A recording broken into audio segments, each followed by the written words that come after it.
K-pop Demon Hunters has been hinting that there is going to be a fourth member joining the group. There's tons of evidence hidden in plain sight, and this isn't just going to be any member joining the group, it's going to be a pure demon. I think this is a really interesting theory, so let's jump right into it. We're trying out something different today. I've got this curated slideshow, we've got my face showing. Maybe it'll be fun, maybe it won't be. We'll find out. Also, spoiler warning from here on out, everything from the movie is fair game, so if you haven't watched it yet, then continue at your own discretion. Also, don't forget to like and subscribe, it's the best way to support the channel, and it really will go a long way in helping me make more videos like this in the future. Thanks. So, what is K-pop Demon Hunters? This is a movie that pretty much Xiao dropped on Netflix. Nobody heard of it, the title sounded awful, because, come on, K-pop Demon Hunters? Really? Really? But it's from the same studio that brought us the Spider-Verse movies. So people tried it out, and guess what? The movie's good.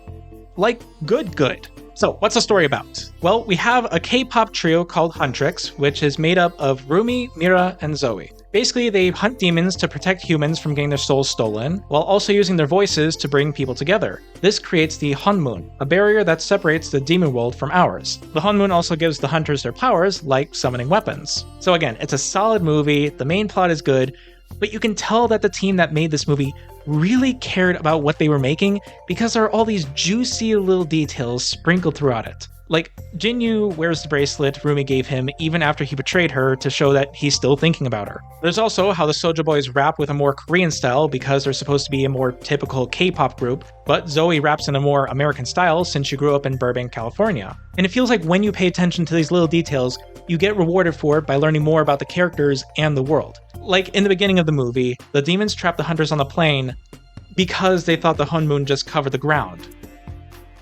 Like, stuff like that. Like, there's so many little things in this movie that add up to something, and that makes this such a rewarding project to theorize about. And since this is now the most watched Netflix animated movie of all time, it's likely we're going to get a sequel, which means the story's going to be continued, and we can see if those little details can show us what's going to happen next. Which brings us to today's theory. The hunters are going to get a fourth member of the group, a pure demon, and together they're going to try and unify their two worlds instead of keeping them separated. That is my theory about what the next movie is going to be about, and to see where this theory is coming from, we first need to talk about the legend of the four beasts. Now, the legend goes that there are four beasts: an azure dragon, a white tiger, a vermilion bird, and a black tortoise. Now, they go by many different names. They're called the four beasts, the four gods, and even the four guardians. And they're tasked with keeping balance in the world, just like the hunters in this movie. And this isn't just me pulling some random myth and trying to connect it to K-pop.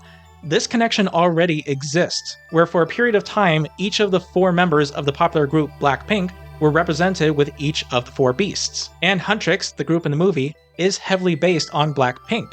Hey, post-production Cameron here. So I just wanted to add something that I thought was pretty interesting. So Teddy Park, who was a songwriter and music producer for Blackpink, even worked on this film. He was a music producer for the intro song, How It's Done, and there's even a part of that song that goes, beating you is what I do, which is a reference to a Blackpink song that he worked on. So that's pretty cool. Alright, back to you! Me before I knew this?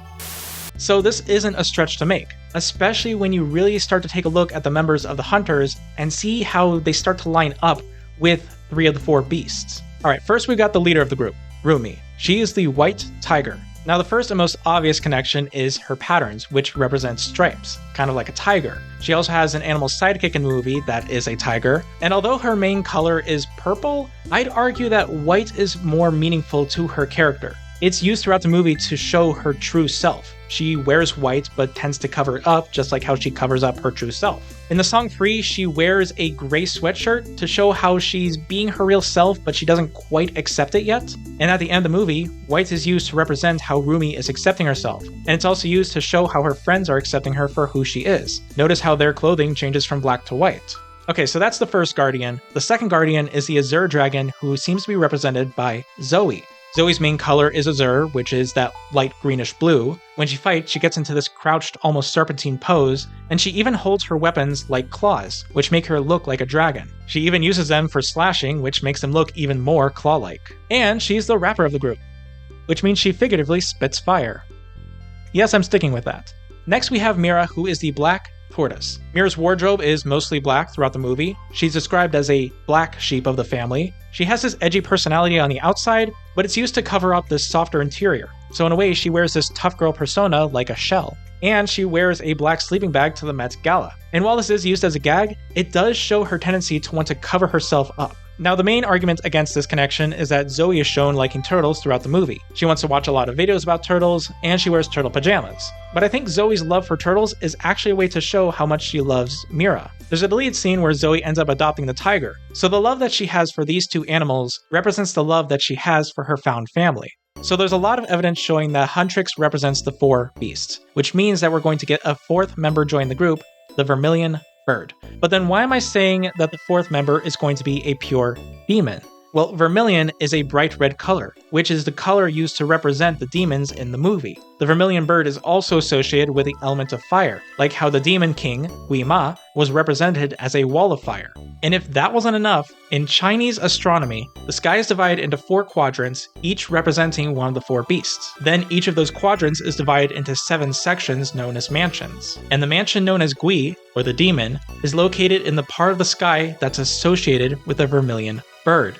So this all works out lore-wise, that the fourth member who represents the vermilion bird is going to be a demon. But not only that, it also works out from a thematic standpoint. This whole movie is a celebration of Korean culture, primarily K-pop. It doesn't just use K-pop because it's this trendy thing, it actually tries to celebrate the medium and what it means to a lot of people. Because K-pop is a global phenomenon. It's this piece of Korean culture that's being shared and celebrated all over the world. And not only that, but it's becoming more and more common for K-pop groups to be formed from members around the world.